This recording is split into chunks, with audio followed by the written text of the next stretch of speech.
Hello guys and welcome to my channel that is Cosmic Genie. And आज जिस topic के बारे में हम बात करने जा रहे हैं वो बहुत ज़्यादा इम्पॉर्टेंट है स्टूडेंट्स के लिए, जॉब सीकर्स के लिए एंड अपकमिंग स्टूडेंट्स के लिए जो 10th एंड 12th का एग्ज़ाम दे रहे हैं या फिर देने वाले हैं, और बीटेक स्टूडेंट्स के लिए जो क्वालिफाई करने वाले हैं। एक्चुअली ये सिर्फ एक टॉपिक नहीं है, ये एक एग्ज़ाम है जो कंडक्ट किया जा रहा है गवर्नमेंट ऑफ इंडिया के द्वारा और अप्रूव किया गया है यूनियन मिनिस्टर ने। तो फिर बिना किसी रुकावट के चलिए वीडियो को देखते हैं। और हाँ, वीडियो को स्किप मत कीजिएगा, अगर आप स्किप कर देंगे तो कोई भी इम्पोर्टेंट पॉइंट आपसे मिस हो सकता है। So let's start the video. CET, Common Eligibility Test. Common Eligibility Test is a test conducted by the central government for all government job examinations such as banks, railways, SSC, UPSC and NTA from 2021. CET एक exam है जो government of India ने approve किया है। ये exam government jobs के लिए ही सिर्फ है, जैसे कि बैंक हो गया, railway, SSC, UPSC and NTA हो गया। और ये जो एग्ज़ाम है वो अगले साल से कंडक्ट होगा।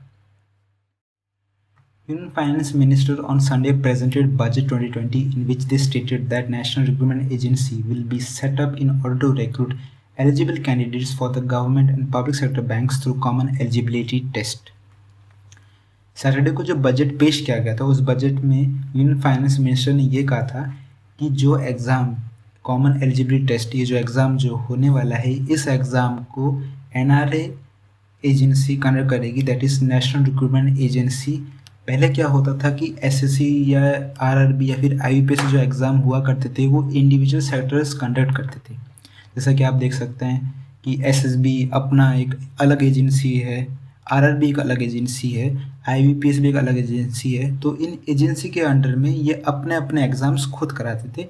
लेकिन जो CET एग्ज़ाम जो होने वाला है, कॉमन एलिजिबिलिटी टेस्ट जो होने वाला है, वो ना SSC, ना RRB, ना IBPS, ना UPSC, ना NT, ये कोई नहीं करने वाली। इस एग्ज़ाम के लिए एक अलग से एजेंसी रिक्रूट किया गया है जिस एजेंसी का नाम है नेशनल रिक्रूटमेंट एजेंसी, जो ये एग्ज़ाम्स कराएगी। The CET will replace the first level test conducted by various institutions such as SSC, RRB and IBPS. CET ये जो एग्ज़ाम है वो फर्स्ट लेवल टेस्ट को रिप्लेस कर देगा। फर्स्ट लेवल टेस्ट का मतलब क्या होता है, मैं आपको अच्छे से बताता हूँ। जैसे आप लोग सब SSC, रेलवे या बैंक का एग्ज़ाम देते हैं, तो सारे एग्ज़ाम्स में आपने नोटिस किया होगा कि सबका प्रीलिम्स होता है, उसके बाद फिर मेंस होता है, उसके बाद इंटरव्यू, फिर जॉब मिलता नहीं मिलता वो अलग बात है। लेकिन आप सबको सबसे पहले प्रीलिम्स एग्ज़ाम देना पड़ता है। सो NRA क्या करेगी, NRA इन सारे प्रीलिम्स एग्ज़ाम्स को हटा देगी और इन सारे एग्ज़ाम्स की जगह CET को इंट्रोड्यूस कराएगी। इससे क्या होगा, जैसे कि आपने SSC का फॉर्म भरा है, फिर RRB का भी फॉर्म भरा है। आप SSC के लिए प्रिपरेशन करते हो, पहले प्रीलिम्स देते हो, फिर मेंस देते हो, उसके बाद इंटरव्यू देते हो। उसके बाद 1 महीने के बाद आपको पता चलता है कि 1 महीने के बाद RRB का एग्ज़ाम्स है। फिर RRB के लिए प्रिपरेशन भी आप कंटिन्यू कर रहे हो, फिर एग्ज़ाम देते हो प्रीलिम्स का, फिर मेंस देते हो, फिर इंटरव्यू देते हो। तो ये दो एग्ज़ाम्स और प्रीलिम्स आपने SSB के लिए भी दिया, RRB के लिए दिया, या फिर अगर आप IBPS का फॉर्म भरते हो तो IBPS के लिए भी देते हो। तो ये 3 एग्ज़ाम्स करने से अच्छा है, नेशनल रिक्रूटमेंट एजेंसी ने क्या कहा कि हम एक एग्ज़ाम रखेंगे जिसका नाम है कॉमन एलिजिबिलिटी टेस्ट। इस एग्ज़ाम्स को रखने के बाद क्या होगा कि बच्चे एक ही एग्ज़ाम देंगे और इस एग्ज़ाम में अगर वो क्वालिफाई करते हैं तो वो सारे एग्ज़ाम्स के डिफरेंट एग्ज़ाम्स के मेंस में बैठने के लायक होंगे। जैसे कि अगर आप मान लीजिए कि अगर आपने CET क्वालिफाई कर लिया, कट ऑफ मार्क्स से ज़्यादा आपके मार्क्स आपने क्वालिफाई कर लिया, तो आप SSC के मेंस के लिए भी बैठ सकते हो, RRB के मेंस के लिए भी बैठ सकते हो, IBPS के मेंस के लिए बैठ सकते हो और UPSC के मेंस के लिए भी बैठ सकते हो। याद रखिएगा ये सारे गवर्नमेंट जॉब के लिए ही हैं सिर्फ।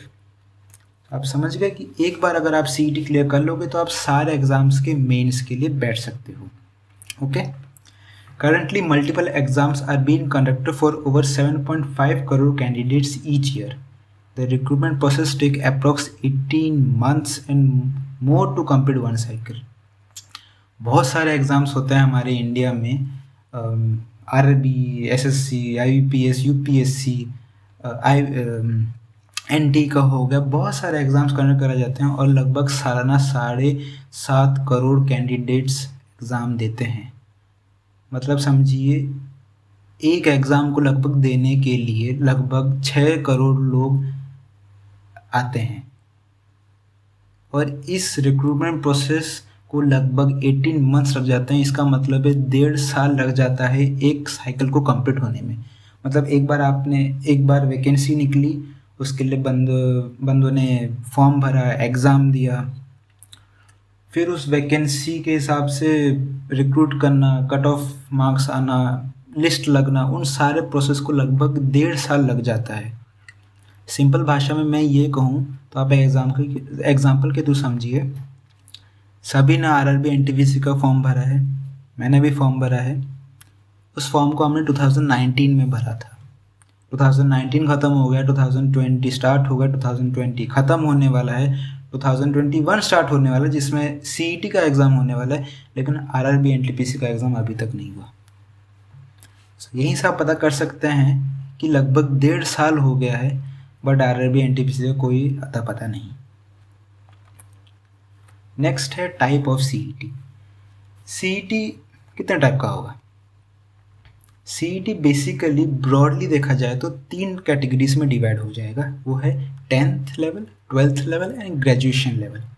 अभी लेवल्स क्या हैं सीईटी के? देखिए 7 करोड़ लगभग स्टूडेंट्स एग्ज़ाम के लिए अप्लाई देते हैं।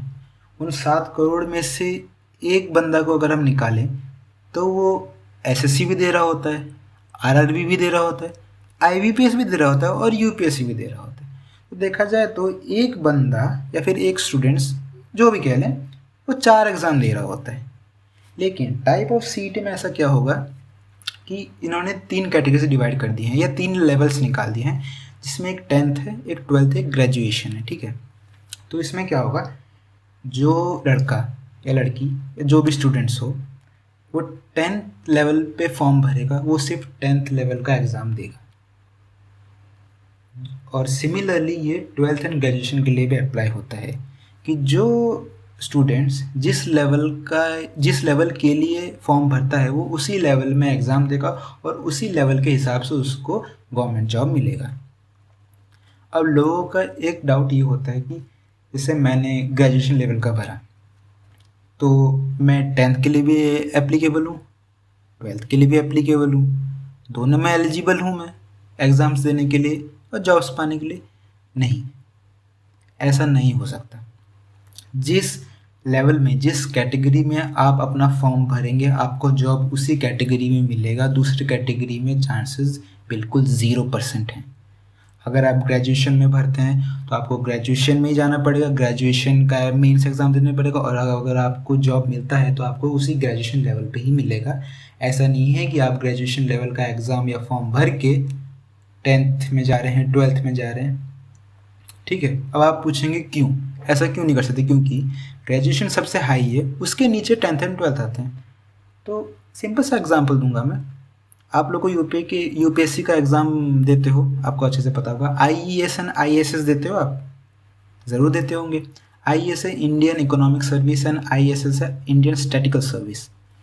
तो आप अगर आईईएस का एग्ज़ाम देते हो, उसमें अच्छा कट ऑफ से क्लियर करते हो, अच्छा रैंक लाते हो, तो क्या आप आईएएस के लिए अप्लाई करते हो?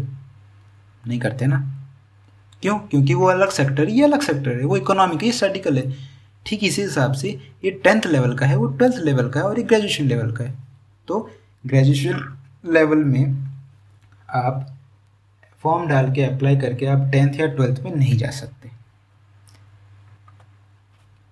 नीड टू नो कौन कौन सी बातें हैं जो हमें ध्यान में रखनी है सीईटी को लेके, क्योंकि सीईटी एनआरए ऑर्गेनाइज कर रहा है।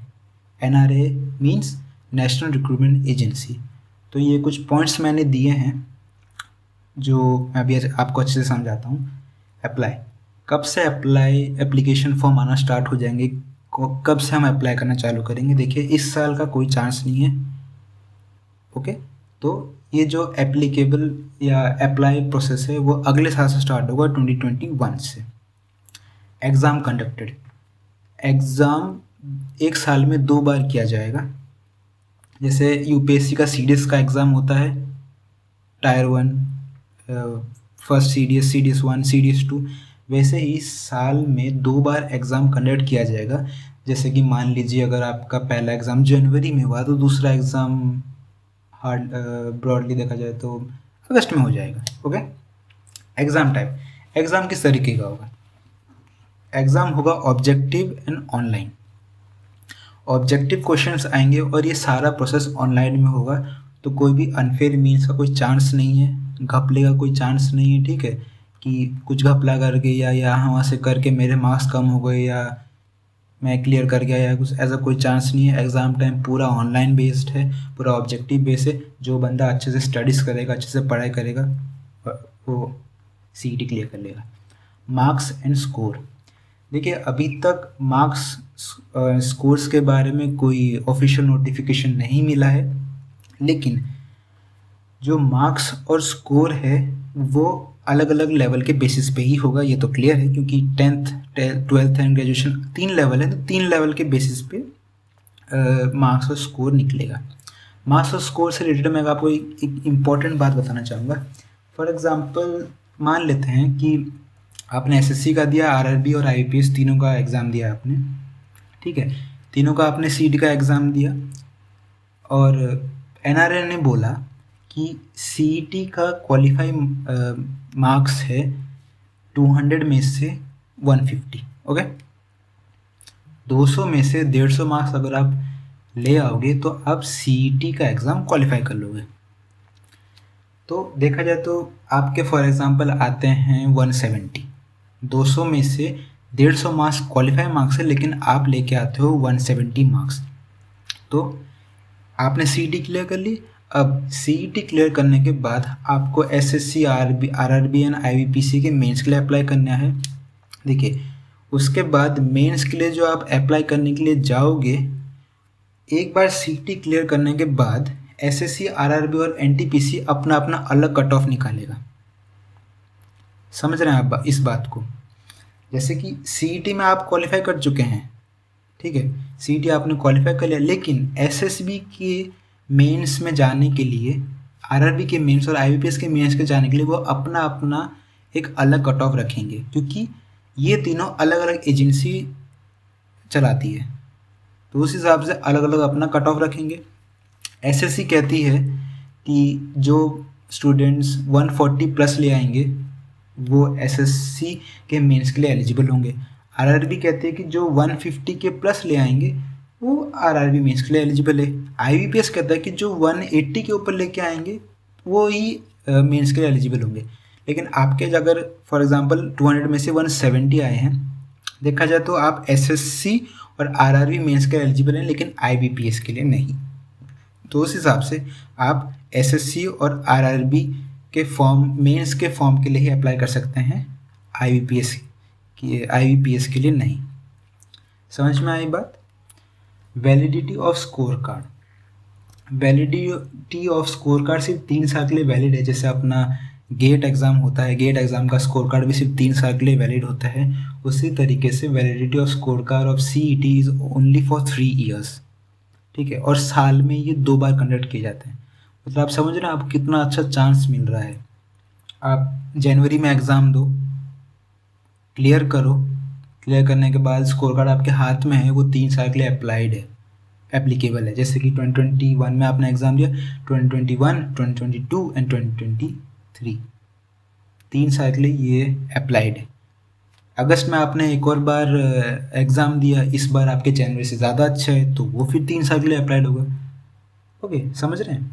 चांसेस, देखिए चांसेस आपको इसमें इनफाइनाइट बार मिलेंगे, आप जितना चाहे उतना चांसेस यूज़ कर सकते हैं, क्योंकि साल में 2 बार हो रहा है। और जो भी एग्ज़ाम के लिए आप अप्लाई कर रहे हैं, जैसे कि एसएससी में अगर फॉर एग्जांपल देखा जाए, अगर एज लिमिट 21 से लेकर 35 के बीच में ही है, तो आप 35 ईयर तक आप ट्राई कर सकते हैं।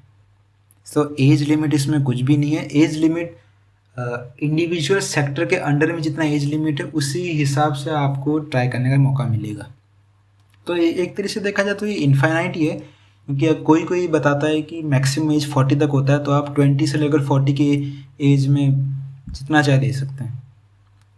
फीस, ठीक है। फ़ीस अभी तक कुछ डिस्क्लोज़ नहीं किया है कि कितना रखा जाएगा 10th लेवल पे, 12th लेवल पे, ग्रेजुएशन लेवल पे।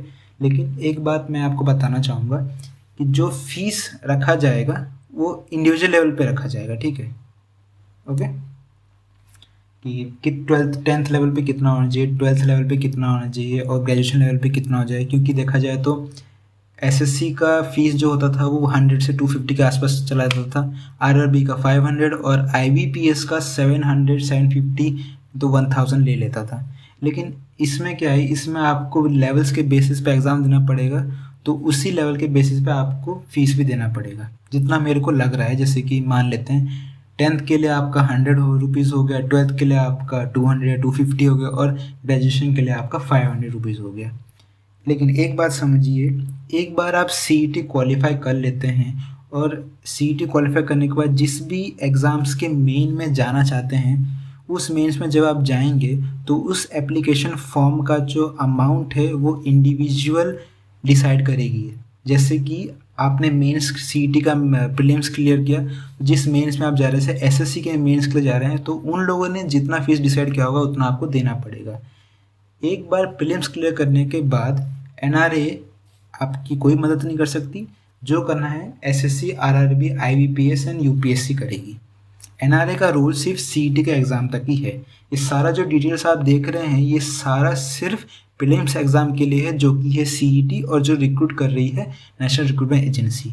ये सारा डिटेल्स सिर्फ सीईटी के लिए है और वो भी सिर्फ प्रीलिम्स एग्ज़ाम के लिए। एक बार आप प्रीलिम्स एग्ज़ाम क्लियर कर लेते हैं तो आप जो भी मेंस एग्ज़ाम देंगे वो आपको एसएससी का देखना, एसएससी का जो होता है वो देखना पड़ेगा, आरआरबी का जो होता है वो देखना पड़ेगा और आईबीपीएस का जो होता है आपको वो देखना पड़ेगा।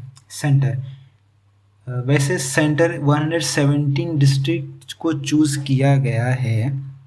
अभी तक ये कुछ कंफर्म नहीं है कि कितना सेंटर्स होगा, कितना सेंटर रखना चाहिए, बट फिलहाल अभी गवर्नमेंट जा रही है कि सेंटर्स को और बढ़ाया जाए ताकि हर डिस्ट्रिक्ट में एक एक सेंटर अवेलेबल हो सके।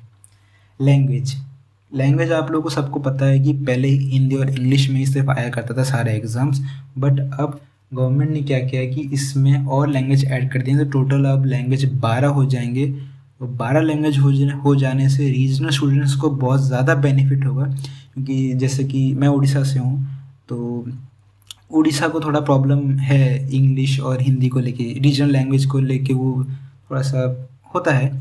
सो इसमें क्या होगा कि पहले इंग्लिश हिंदी में आता था, तो जिन लोगों की इंग्लिश हिंदी इतनी अच्छी नहीं है वह एग्ज़ाम्स को इतना अच्छे से कर नहीं पाते थे, क्वेश्चन को समझ नहीं पाते। लेकिन लैंग्वेजेस ऐड हुई हैं, उड़ीसा भी एक लैंग्वेज ऐड हुआ है, तो लैंग्वेज ऐड होने पे जो रीजनल स्टूडेंट्स हैं उनको बेनिफिट बहुत ज़्यादा होगा। ठीक है, अपनी भाषा को समझने के लिए कोई इतना प्रॉब्लम होता नहीं है, तो बहुत अच्छा किया है ये कि और लैंग्वेजेस ऐड हुई हैं। टाइप ऑफ सीईटी मैंने आपको बताया था कि 10th, 12th and graduation level पे होगा। सिलेबस, देखिए सिलेबस अभी तक कुछ चेंज नहीं हुआ है। ठीक है, लोग ये कह रहे हैं कि क्या सिलेबस है, हम 1.5 साल हो गया हम एनटीपीसी के सिलेबस के थ्रू पढ़ते आ रहे हैं, अभी सीईटी नया निकल रहा है, सीईटी का अलग सिलेबस होगा। देखिए मेरी बात सुनिए, सिलेबस में कोई चेंजेस नहीं होगा, ये मैं गारंटी देता हूँ, क्योंकि पढ़ाई वही सेम रहेगी। जैसे बचपन में बिना ABCD पढ़े आप सेंटेंस नहीं बना सकते, वैसे ही सिलेबस में भी सिलेबस सारा सेम है। ठीक है, कोई 1% का चेंजेस नहीं आया है। हाँ, ये हो सकता है कि जैसे कुछ एग्ज़ाम से मैथ ज़्यादा है, कुछ एग्ज़ाम से मैथ कम है, तो उसको हम लेवल के हिसाब से डिवाइड कर देंगे। जैसे 10th में मैथ्स कम होगा, 12th में मीडियम होगा और ग्रेजुएशन में मैथ्स ज़्यादा होगा, तो उसी हिसाब से ये अलग अलग हो जाएगा, लेकिन सिलेबस में कोई डिफरेंस नहीं होगा। ठीक है, अब सिलेबस में कोई डिफरेंस तो होने नहीं वाला, तो आप जो अपनी स्टडीज़ कर रहे हैं उसको कंटिन्यू करते रहिए, कोई चेंजेस मत कीजिए, सारा सिलेबस सब कुछ सेम है। ठीक है, तो जैसा आप पढ़ रहे हैं वैसा ही पढ़ते रहिए, कोई चेंजेस मत कीजिए। नेक्स्ट स्लाइड में हम देखेंगे क्या लिखा है, एडिशनल नॉलेज। एडिशनल नॉलेज में मैंने इंक्लूड किया है एनआरए क्या क्या जॉब इंक्लूड कर रही है। मतलब एनआरए के अंडर में सीट का एग्ज़ाम होगा, और सीट का एग्ज़ाम जो प्रीलिम्स एग्ज़ाम करेगी वो कौन कौन से एग्ज़ाम्स होंगे। आरआरबी ग्रुप डी रिक्रूटमेंट है, आरआरबी एनटीपीसी है, एसएससी सीजीएल है, एसएससी सीएचएसएल है, एसएससी एमटीएस है, मल्टीटास्किंग स्टाफ के लिए है, एसएससी जेएसटी है, एसएससी सीपीओ है, स्टेट लेवल एग्ज़ाम्स हैं, बैंकिंग एग्ज़ाम है, यूपीएससी है, एनटीए है, इतने सारे एग्ज़ाम्स। बट याद रखिए ये सारे एग्ज़ाम्स के सिर्फ प्रीलिम्स एग्ज़ाम ही एनआरए कर रही है। मेंस के लिए आपको इंडिपेंडेंटली अलग है। एसएससी का मेंस एसएससी रिक्रूट करेगी, एनआरए नहीं करेगी। जितने भी प्रीलिम्स है वो सारे एनआरए करेगी। एनआरए क्लियर करने के बाद जिस भी फील्ड का आप मेंस ले रहे हैं वो फील्ड की वही एजेंसी करेगी।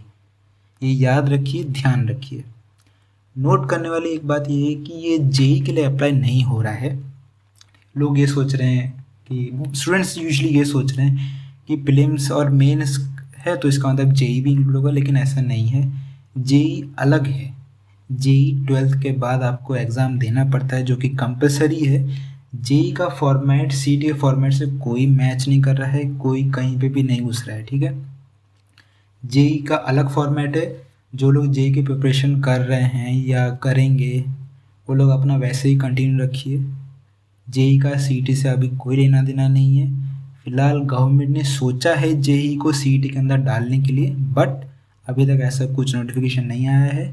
सो आप जेई की प्रिपरेशन जैसे कर रहे हैं वैसे ही करते रहिए। पहले प्रीलिम्स दीजिए, फिर मेंस को क्लियर कीजिए। Okay. CET would be organise at 3 levels: matriculation level, higher secondary level and graduation level. जैसे कि मैंने पहले बताया 10th 12th एंड ग्रेजुएशन है, कोई बड़ी बात नहीं है। The whole recruitment system would be rebuilt in 2 distinct stages. 2 stages में इस रिक्रूटमेंट प्रोसेस को डिवाइड किया गया है। पहला है प्रीलिम्स जो स्क्रीनिंग टेस्ट होगा, दूसरा है मेंस। ओके। उसमें क्या होगा? Common eligibility screening test, prelims test is all recruiting agency like SSC, railway and banking. ये जो प्रीलिम टेस्ट है वो गवर्नमेंट जॉब्स के लिए हो रहा है, एसएससी, रेलवे एंड बैंकिंग के लिए ही हो रहा है। दूसरा टायर है, दूसरे टायर में मेंस एग्जाम होगा, और यहाँ पे आप क्लियरली देख सकते हैं लिखा हुआ है the main examination to be conducted independently by the concern recruitment agencies. इसका मतलब ये है जब जो सीईटी का आप एग्ज़ाम देंगे वो एनआरए ही करेगी। मैं वापस बता रहा हूँ, ये बात अच्छे से ध्यान रखें, गांठ मार लीजिए कि जो सीईटी का एग्ज़ाम है वो सिर्फ एनआरए करेगी। एक बार आप सीईटी क्लियर करके जो मेंस एग्ज़ाम देने जाओगे वो इंडिपेंडेंट एजेंसी करेगी, जैसे कि एसएससी, आरआरबी, आईबीपीएस, जिस फील्ड में आप जाएंगे वो एजेंसी करेगी। Okay. Is it also for private sector? बहुत लोगों का ये डाउट है, क्या ये प्राइवेट सेक्टर के लिए भी है? देखिए, अभी तक प्राइवेट सेक्टर को इसके अंडर में नहीं लाया गया है, ठीक है। तो सॉरी, प्राइवेट सेक्टर को इसके अंदर नहीं रखा गया है, तो प्राइवेट सेक्टर अलग है, ये सिर्फ गवर्नमेंट जॉब के लिए। लेकिन आपके लिए एक बहुत अच्छी गुड न्यूज़ है कि गवर्नमेंट ने आने वाले कुछ सालों में इस एग्ज़ाम को, मतलब इस प्राइवेट सेक्टर को भी इस एग्ज़ाम के अंदर रखने का सोचा है। उन लोग का ये कहना है कि अगर जो एलिजिबिलिटी टेस्ट, जैसे कॉमन एलिजिबिलिटी टेस्ट है, ये अगर पूरे कंट्री में लागू हो रहा है तो ये उन लोगों का ये कहना है कि एक स्टार्टिंग का एक टेस्ट होना चाहिए। मीन्स एक टेस्ट होना चाहिए जिसके बेसिस पे सिलेक्शन हो। लोगों का ये कहना, कभी कभी कहते हैं कि ये सब नहीं होना चाहिए, अलग अलग सेक्टर के लिए अलग अलग रखना चाहिए, इससे आसानी होती है। लेकिन मेरे हिसाब से देखा जाए तो सारे एग्ज़ाम्स को अगर एक ही जगह रखें और एक ही एग्ज़ाम को क्लियर करने के बाद सारे अलग अलग फील्ड में जाए तो सबसे बेस्ट अपॉर्चुनिटी होता है। सो इसलिए प्राइवेट सेक्टर को अभी तक रखा नहीं गया, लेकिन गवर्नमेंट ने सोचा है कि 1-2 साल या 5 साल के अंदर इस प्राइवेट सेक्टर को भी इसी से रिक्रूटमेंट एजेंसी के अंदर रखें, एनआरए के अंडर में रखें, ताकि ईजी हो जाए सबके लिए। जैसे तो फिर क्या होगा कि आप सीईटी का एग्ज़ाम देंगे, आप गवर्नमेंट के लिए भी अप्लाई कर सकते हैं, किसी प्राइवेट सेक्टर में भी जाके अप्लाई कर सकते हैं, कि आईटी कंपनी भी अप्लाई कर सकते हैं। ऐसे बिकॉज सीईटी का स्कोर कार्ड 3 साल के लिए वैलिड होता है और साल में 2 बार दे सकते हैं, तो आपके लिए बहुत ज़्यादा एक ग्रेट अपॉर्चुनिटी है इसको लेने के लिए। Shortening the recruitment cycle.